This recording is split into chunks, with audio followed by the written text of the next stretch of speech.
What's up, y'all? It's your girl ZZ, and I'm here with my good brother. Afro Elite. And we are back again with another episode of the For the Culture podcast. Y'all know I'm here in the great city of Chicago. Yes, indeed. Yes, indeed. And we got lucky this time. Thank God. Wasn't no snow, no rain. It's not freezing cold every time I walk outside. The wind isn't about to break my leg. No. So it's good. You know, we got good weather. I was able to wear something, a little lighter this time. And so, yeah, we having a good time. All right. It's good to be here. Yeah, so far so good. Last time it was an adventure. We're going to have to do a behind the scenes later on. It usually is an adventure. But, yeah, either way, Sure. We're getting better. This time has been pretty smooth up until this point. But, yeah, we back again. Like I said, this is episode 8, technically 9. Whatever, we'll get into that. But we've talked about a lot of things. And I feel like although we have brushed on a lot of subjects, we can double back on a couple things. We should, yeah. Which we'll do throughout these next few episodes. But one thing in particular, us talking about our indigenous, roots here in this country, we've talked about that in a few episodes. It's really been a few years. It's a delineation movement has been happening. Okay. So that's been a high focus for foundational Black Americans. But you know what's crazy? I think we have inspired the world, darling, because so many other Black people across the globe are now trying to delineate or trying to put their indigenous roots at the forefront of their identity. Okay. Yes. Recently on TikTok, we did a couple lives about this on TikTok, talking about it. The Black Scots. I don't even know what accent. I'm terrible at accents, but I really want to copy their accent. Scottish is kind of hard. It's a little complicated. Like UK, we can kind of do. It's Scottish like Irish, is but like, I don't know. I don't know how to describe it. That's interesting. It's a hard one too. Shout out to Sterling K. Brown because he did that. He did a whole speech in that accent. I don't know how he did that. But yeah, the Black Scots have been going viral. And a lot of them, I know one brother in particular has been going hard, talking about how they are like the indigenous people of Scotland. Now, we Black all day over here. I believe Black people are, any indigenous person is Black. The original people are Black. So anywhere on this planet you go, the original people other than the Caucasus Mountains, it's going to be us anyway. So hearing that, I think a lot of Black Americans none of us was really like tripping off that. We like, okay, that's what's up. It's Black people Scotland. Now, here's the interesting part. We are connected with our brothers and sisters in Scotland. Now, while we doing that, we just look to the left and we got a bunch of hating ass Africans like, oh, nah, they not indigenous. They just Africans and Caribbeans. You know what's insane? I think this has been very telling that although we have been participating in these diaspora wars, unfortunately, and we ain't been starting them, and I don't want to put it on all Africans, but just take it for what it is for right now. It seems like the Africans be the main culprits in stirring the pot each time. And I'm talking about we're just trying to connect on the fact that we both are delineating. We just, this there is our was no land. negativity in the thing. Nothing was negative about it. Nobody was arguing. They came in like, I don't like this, and they started talking shit. Quite literally, that's what it was. Yeah. So, and I think that's putting a big spotlight on people not wanting to Africanize everything, okay? Because we are very pro-Black. Black Americans are the most pro-Black people on this planet. But when it comes to Africanizing everything, you tend to disconnect. People disconnect from that because African culture, which is many different cultures, that's a whole damn continent. But African cultures are not the same as we have in America, or that they have in Scotland, or that they have in. Everything's not the same. So although we're all Black and we relate to that Blackness, people equate the Blackness to the Africanness, and moreover, the Africans equate that. So it's like, if y'all not making it African, then it's less than. And so we're seeing this issue arise, like, okay, so it's not just us. Because people let us say it's Black Americans versus everybody, or everybody just don't like, everybody always going against Black Americans, they always talking shit. Really what it seems like it is that it's FBAs versus the diaspora, or it's FBAs versus the diaspora, with the Africans being the engine to the other side. Yeah. You seeing that? Yes, yeah. They want Blackness to be confined to Africa. And they want Africa to be the origin of Blackness. And they feel as if Blackness doesn't belong anywhere outside of Africa, or Africa should be credited for anything and everything black. And that's just not the case. Blackness does not start and stop at the continent of Africa. Black people have been all around the world prior to the transatlantic slave trade, which is where they are saying that all black people have left the continent of Africa. That's not historically the case. We have, in many cases, we've discovered bones, and archaeologists have discovered bones and skulls and stuff like that. And then when they do 3D exams, they say, okay, this was a Negro. Okay, thousands and thousands of years before Columbus came to the Americas, before Europeans started exploring. Anywhere you dig, when you find the oldest bones of anywhere and everywhere, they're Negro bones. They're black. So that means black people have been everywhere. Mm-hmm. If black people were everywhere, black people were the first to inhabit each land. Okay, based off of the science of that. I mean, we can just talk about science now. Oh, your grandma said you was Indian type shit. That's what they do. Still legit, that is true. That's true. Oral history is true. So,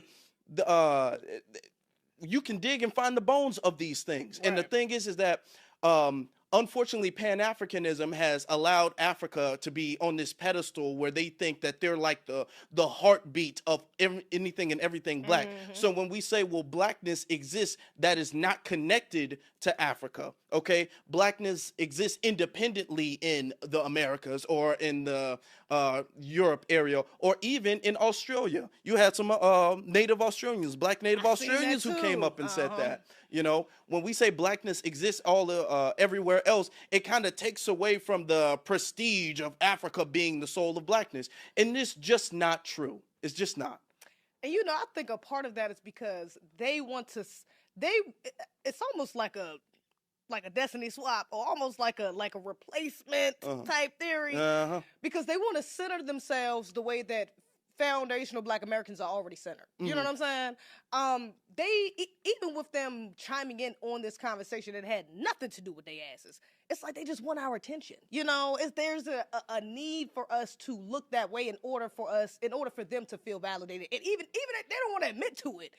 But really, it's like if black Americans don't got our eyes on it, nobody really gives a damn, And so they try to use that level of Africanness as like their counter to that. Well, if it's not African, then y'all are not that ain't black, it ain't.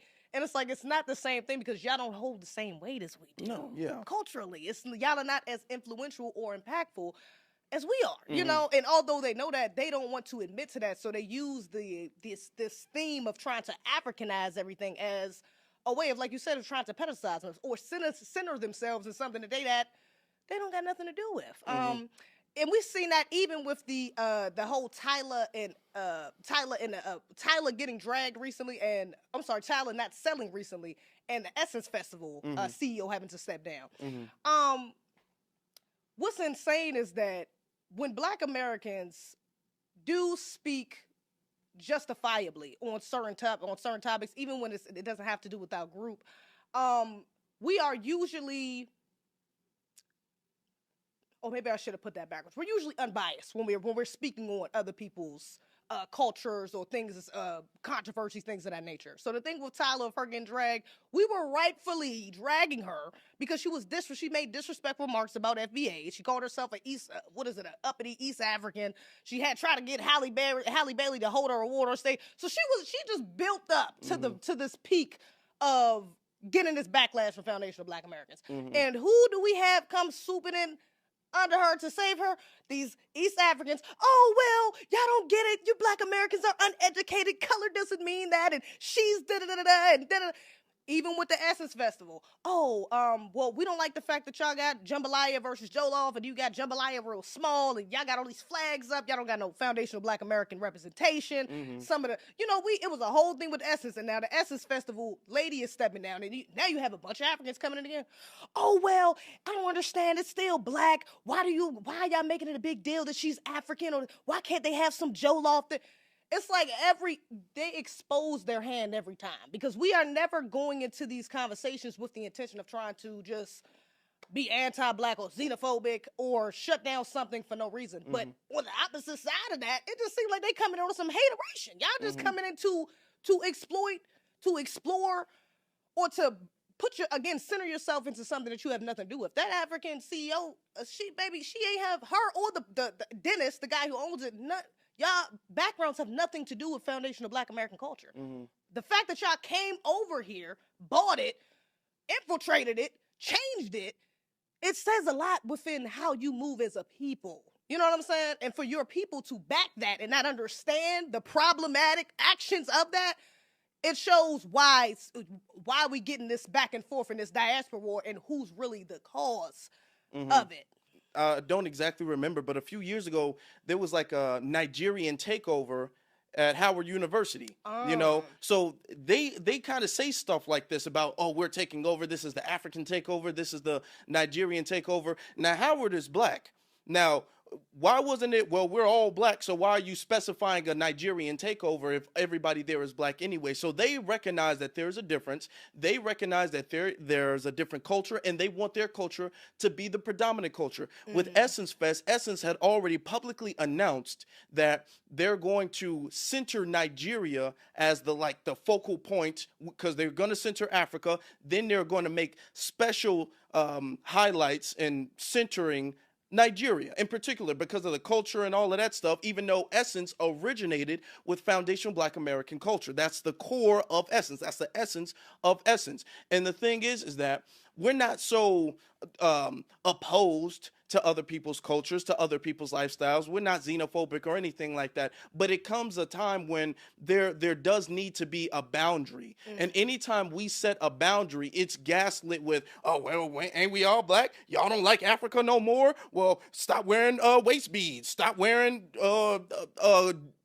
what they call that, dashikis and stuff like that. Stop doing all that. Okay, well, hold on. So we can't set that's the thing. We can't set a healthy boundary because you guys don't respect the boundary because your intention is to really come in and, like you said, destiny swap. Yeah. Your intention is to really be the center, the main focal point, okay? You guys have been, to us, we haven't noticed this because we've been just so cool. But to them, they've been living in our shadow. Mm.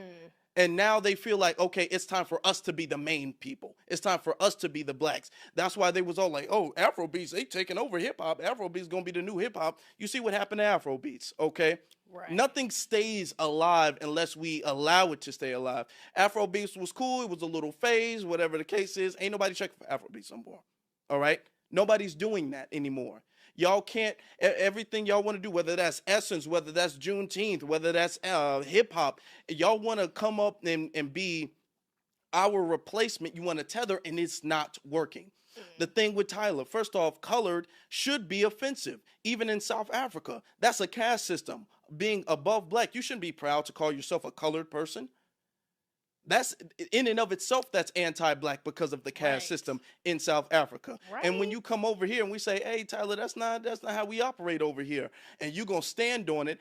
And then after that, we just started paying closer attention to how she moves. We weren't nitpicking. We just started paying closer attention. And then we see the thing with Halle with the trophy. Mm. Then we see the thing with her calling herself an uppity African. So now we're starting to see like, oh, you kind of see yourself as like above the Black. Okay. Right. So our discernment wasn't off with that. And they can gaslight all they want to, but no, we're never wrong. We never missed the mark. Our discernment is not off with Juneteenth. Our discernment wasn't off with Essence. Our discernment wasn't off with Tyler.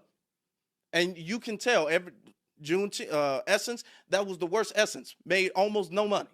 Okay, Tyler, no money. Okay, y'all can keep playing if y'all want to, but the thing is that this is not the time for that. And y'all trying to gaslight instead of accepting your position and acquiescing to healthy boundaries. We're not trying to be oppressive, but we're setting healthy boundaries in our homeland. All right, and that needs to be respected. Exactly, and it's crazy. I wanted to say Nigerian when I was talking about Essence Fest, and I wasn't sure, but I'm so glad you specified. Because what's insane is that specifically with them damn Nigerians, I just seen another brother, and he was exposing the fact that they're having a problem in a lot of African countries with Nigerians coming in and basically colonizing that damn country. Yeah. You know, so now they got this whole movement going on where they're basically trying to take their culture, take their country back from these Nigerians who's trying to come in and take claim to their land. So it's just like, wow. It's very very insane to see how it unfolds like that. Not only in our way, but also even how it affects their own people. And like you said, our discernment is on point, and we are very just. I don't think people are honest enough when they say how just Black Americans are in our judgment of people. Because just like with the Tyler thing, I mean, like you said, walking around calling yourself colored is you damn near calling yourself mulatto. Okay.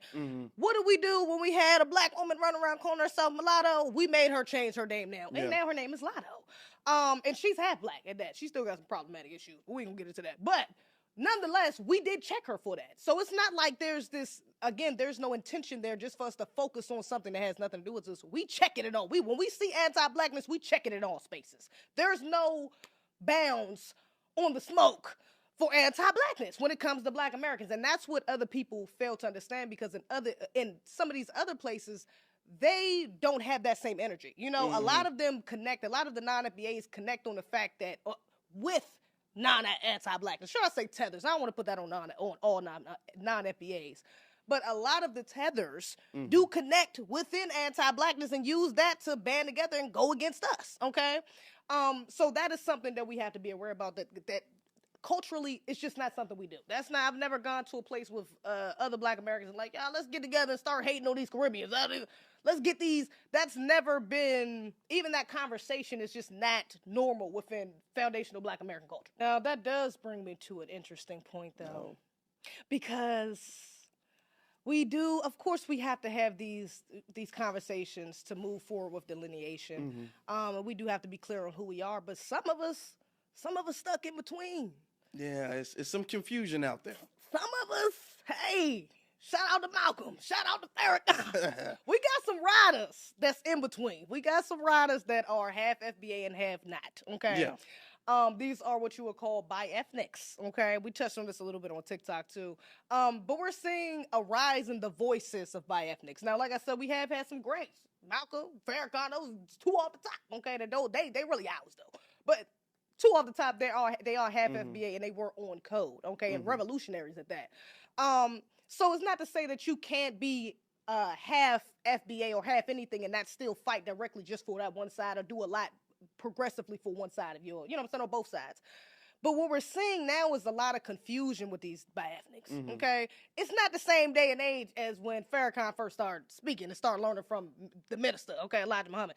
It ain't the same days when Malcolm was in, this ain't the 50s, 60s when anti-Black racism was so overt. You know, when you had non-FBAs coming over here and they saw what Black Americans was going to. They saw it act. They couldn't come over here and fake like they didn't understand. They couldn't come over here and say, oh, well, I'm just doing better than you niggas. Because although there may have been some exceptions, you know, shout out to Muhammad Ali. He talked about the African going inside the store. There were some exceptions. They still saw. Even the exceptions saw what Black Americans would go through. So even the worst, the coonest of the coons still knew, like, well, them niggas going through something. You know what I'm saying? I can't really say that they ain't going through something as bad as in my homeland. It's like they understood. There was an unspoken understanding. When you think about even the brother from Sinners, what's the brother name who played the drunk dude? What's the he played Delta. Delroy? He played Delta. He was Delroy something. I forgot his. I think his name is Delroy in real life. But shout out to that brother. I didn't even know that he was non-FBA. Yeah, I didn't either until after the movie. I didn't either, but he's not even half. He's a full non-FBA, but again, he came from a time. This brother is like, what, 70? That means he was over here. He's been over here since like the fucking 40s, 50s, something like that. Or 50s, 60s. So he came around. He's seen civil rights. You know, he's seen our parents in the fight. He's heard Malcolm X. He heard Malcolm. His parents taught him about that. So he was able to see and feel the plight of foundational Black Americans from such an egregious point, starting the civil rights. Some of these new non-FBAs coming over here, they don't see that. All they see is the benefits of what happened after that. They see they get to go to certain schools, they get access to certain areas, they get this, they get that, they get to come over here and start jobs, they get loans. Then you got the anti-Black, incentives that they have, that they put over top, that they prioritize them over top of foundational Black Americans. So all they're seeing is the reaping of the benefits, for real. Yeah, they're still seeing the injustices, but it's a lot easier to ignore in this day and age, whether it was then. So a lot of these bi-ethnics now, some of these Negroes, y'all sound confused. Some of these Negroes, it's like, I don't know if we're going to get another bi-ethnic that's like a Malcolm. Because I doubt it. I doubt it. I doubt it. I don't think we ever. know. Not from no bi-ethnic, especially. I'm like, a bi-ethnic? Jeez. We rolling the dice like shit. I mean, just in this day, because there seems to be a level of entitlement and lack of empathy coming from them, because they don't, especially if they weren't primarily raised with their foundational Black American side, if they were raised outside of that, primarily with their whatever non-FBA side they came, there's like a disconnect there. And then but then there's also an entitlement, because like, well, I'm FBA, so I can say something. I don't think Black people, da-da-da-da-da. And you making all these anti-Black talking points when really it's like, that's not coming from your FBA side. That's not coming from that FBA conscience. That's coming from the anti-Black rhetoric you've heard probably from the non-FBA side of you.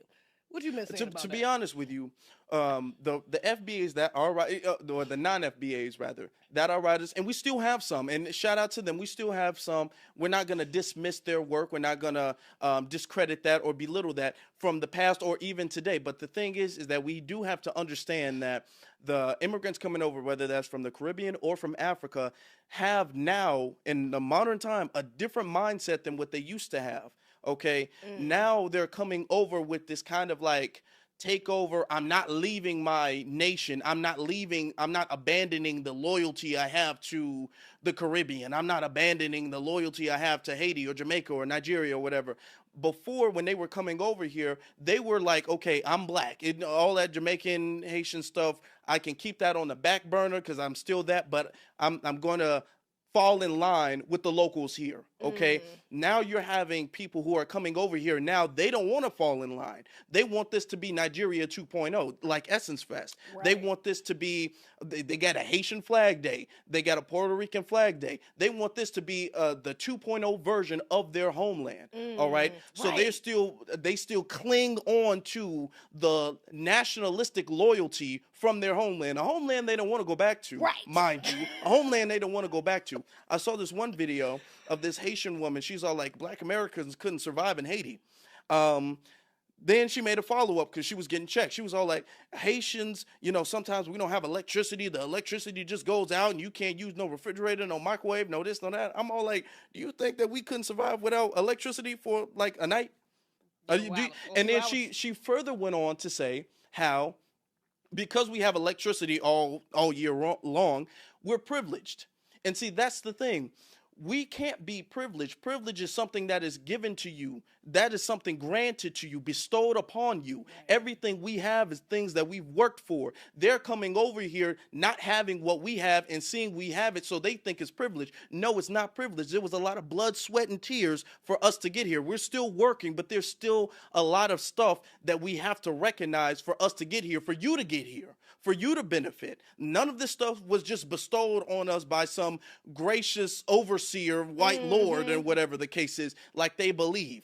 Okay, and with that amount of unappreciative attitude towards us is why they don't mind tethering. Okay, because they don't appreciate anything. Okay, when it comes to the half FBAs, the issue when it comes to them is because too often, depending on how they were raised, too often they have an allegiance to both sides. Okay. So that makes them not stand firm when it comes to foundational Black American issues. It makes them they get pulled back emotionally because they don't either want to offend their other side of the family. They don't want to be ostracized, or they might see it as not so bad or whatever the case is. Like half FBAs, they're not going to see the Essence takeover as bad as we see it. You know what I'm saying? Because they're going to see like, hey, I eat jollof too, so I don't see what the problem is. Exactly. You know what I'm saying? So this is why when it comes to certain things, they can't fully represent. This thing is with Malcolm was born and raised in foundational Black American culture. He didn't have allegiance outside of America. Even though he advocated for Black people globally, his allegiance was to the land he was living in. Okay, we have too many people whose allegiance is to trying to change the land and make it more like home. Make this a whatever homeland they come from 2.0. That's a fact. And that's a great point with Malcolm. He was born and raised here, and he was engulfed in the culture. He had there was no dual allegiance with him. He knew exactly. Honestly, most people don't even know that you don't even find out he's half Grenadian until later on. I think maybe up until like high school, like middle school, when I officially, you do like a report on him, and you got to read about it. But most of my life, or like up until that point, I was like, he black. He's just a black American.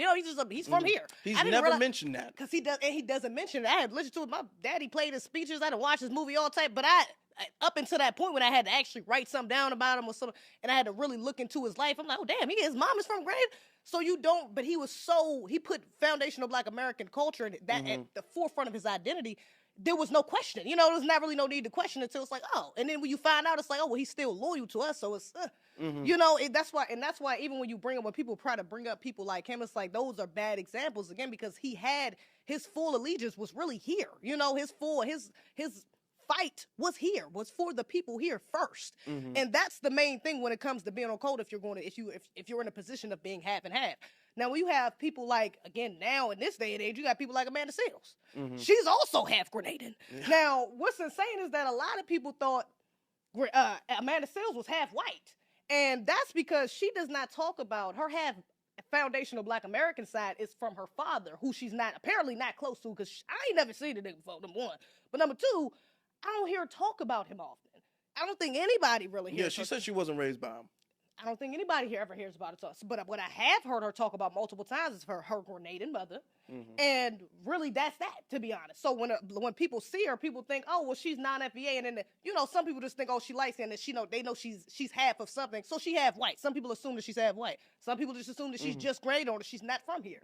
But that's because at the forefront of her identity, it's never just been FBA culture. It's never just been us. It hasn't been distinctively set aside for it to be known that she's FBA. So when you come around, and we're going to circle back around to her a little bit later, because she's recently went viral with that whole Jubilee thing. So we'll go back, get back to that. We'll definitely talk about it. But people like her, she wonders why it's hard for people to receive her when you put that when you don't put foundational black American, when you don't put us at the forefront of your identity, but then turn around and try to cling on to us when you need backup, or when you're trying to validate your points, like the whole Jubilee thing, she went viral for that, which was a good look. And, she made very good points, and a lot of people was backing her. But it's like, how can you sit up there and speak on FBA? And she had a very good moment up there where she checked in Angolan Tether and was telling non-FBAs not to speak on FBA politics if you're not going to be over here, if you're not going to, be progressive towards it. But then you turn around and you get on the internet and you talking about this is the age of idiocy. You have a whole stand-up talking about how black men ain't shit. It's basically a whole anti-black male rant. That's pretty much what her fucking stand-up was. I remember doing a review on her a couple years ago. She had allegations against her putting allegations against other black men. She has a bad track record. Very bad track record. So it's like, for you to turn around, somebody like that is not a good look, to turn around and be like, okay, well, yeah, now I'm going to be the face for speaking for foundational black Americans. But it's like, how? How can you do that when we haven't even seen you be so focused on that part of yourself up until now? So now it's just seeming like it's a convenient flip. Now it just seems like you're holding on, you're trying to attach yourself to us because it's beneficial. But if it was some niggas in Grenada going viral, or some niggas in Grenada really pushing something or influencing people, then maybe you will be having that energy and going over there. So is this a genuine, it's hard to tell who's really being authentic with these bi-ethnics when they do things like that. If you're not going to fully, full-blown if you want to raise fully, full-blown out in an FBA home, it's hard to trust your word, baby. Is this real or is it not? Pick a stance, really. The thing is that when we first started doing it, she was calling it Hotep. When we first started doing it, she was saying, well, why can't they speak on blackness if they're not born here, if they're not from here? She was going against the delineation. She was going completely against that. All right. Now she's delineating now. So now a lot of people are like, okay, well, that's kind of interesting, because this is not originally what you were on, and you were not on this page not long ago. Now you recently completely flipped, allegedly. You know what I'm saying? We can't have this flip-flopping stuff, to be honest with you, because this is the problem that we've been saying. And by you speaking against us when we started doing it, you were enabling this problem. Okay, Yeah. when we were saying, okay, we can't have non-FBAs speak on our politics or speak on our community, speak on our culture, she was calling us out, okay, which enabled Angolian Tethers, like the person she was on Jubilee with. It enables these problems. Now she want to come up there and she wants to kind of check, which, I mean, was cool. She could have went a little bit harder because there was also other non-FBAs she didn't really check like that, you know, but the fact that she did that, no, you're a day late and a dollar short. And then after that, like you said, she goes on interviews, talk about this, like all of this condescending attitude. This is the age of idiocy and things. Then she, on her own YouTube channel, she talks about how there needs to be some type of coalition with Black people and people who of intersectionality lifestyles or whatever. So Black, trans, all of these. She went on YouTube and she said all that stuff. So, okay. The one time you got something right in a long time, you steered it way left. You steered it way left. Yep. So you off with that. And that's the thing when it comes to non-FBAs. She wasn't raised by her FBA father. Her FBA father was not in her life, which kind of shows you why she has such a disdain for Black men. You see a very particular disdain for Black men, Black American men in particular, okay?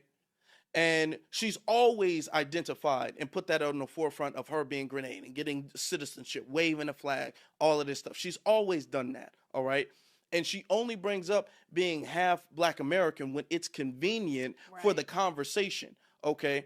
Well, if that's the case, be Grenadian then, okay? If that's what you're going to do, because we don't need you to, I get to be in this room and I get to be in this room. I'm 1 foot in, 1 foot out, depending on where I want to be. No. Okay, you were not here before, so the door is closed now. You don't have a good enough track record to represent. Okay, you really don't. And this is the confusion you were talking about when it comes to a lot of these half FBAs. Y'all want to be representatives or spokespeople, ambassadors for both nations. You can't be. Okay, it would be different if she was in Grenada. Okay. Then you operate the way the locals operate. Right. But if you're in America and this is the direction that the locals are operating, agree or disagree, you got to do it. It doesn't matter what you think. If this is where the movement was going, then you got to do it. We had criticisms for the boycott of Target. Yeah. Not that we didn't support it, but we had criticisms for how it was set up. Okay. But did we speak against it? Did we say, I'm going to Target anyway? Look, guys, I'm at Target. We didn't do that. Exactly. We didn't do that. Right. Because we understood that this is where the community is. It's not bad. So we can go with that. Yeah. That's a fact, and that's just being on code, you know. Because like you said, we have we still got critiques with the Target boycott, but like you said, I'm not about to get up here and just tell Black people, oh, don't listen to that. Y'all Negroes just up there boycotting for the wrong reasons. I'm still taking my ass. That's just pessimistic and anti-Black off code as hell. So we're not going to do that.